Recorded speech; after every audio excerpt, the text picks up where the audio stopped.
Written by Murphy here with another book review. This is Get a Life, Chloe Brown by Talia Hibbard. It was published in 2019. And this one has been the darling of the media for a while because, well, there's an interracial couple, and as if that's not enough to tick some boxes, the female character has fibromyalgia, so she is disabled in an invisible way.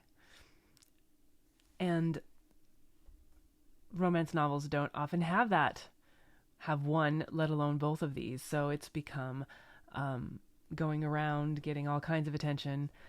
I finally picked it up just because I'd seen it popping around, like, oh, okay, well, yeah, picked it up, finished it.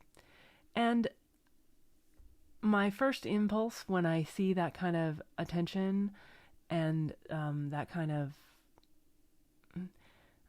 it seems attention getting, and it got attention. So to make that choice to have an interracial couple and a disabled person in the story seemed like, yeah, okay. More likely than not, it's just getting attention because it's ticking off those boxes rather than being actually good.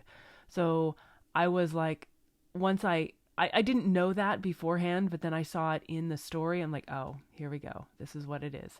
And I was afraid that the story wasn't going to be a truly quality book. However, I do think it is. I got all the way to the end, and it's a romance book, okay? It is a romance novel, and it is, yeah, there's some pretty explicit sexual content, which is what I expected, what I wanted from this book. That's fine.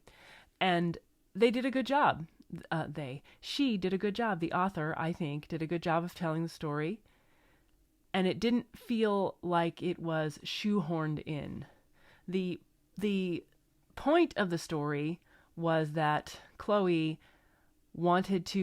she had become disabled in college, and that had changed her life, actually. So it actually carried the story rather than being shoehorned in. And she had kind of restricted herself because of the pain in her life from her disease. And she had had some hurt. And then she made a list to get a life.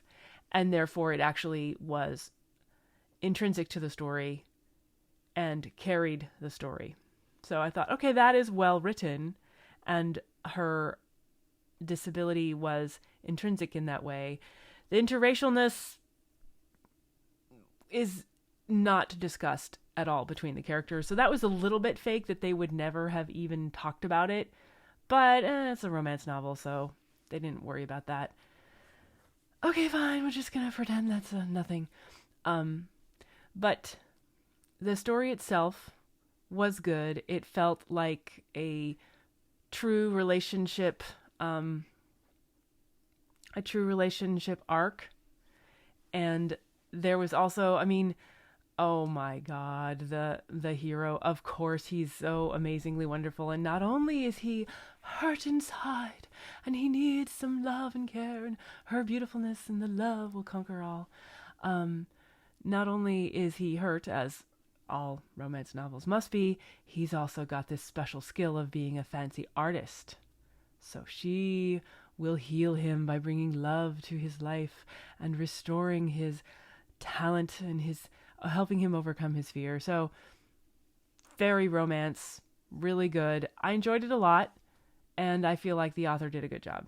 So even though I was worried about those boxes being ticked, giving it this lift into my attention, being sort of falsely raised, I don't think so. It was fun, and I liked it. I can recommend it. It's a good book if you want to read a sexy little romance novel that was funny, and the English accents were fun too.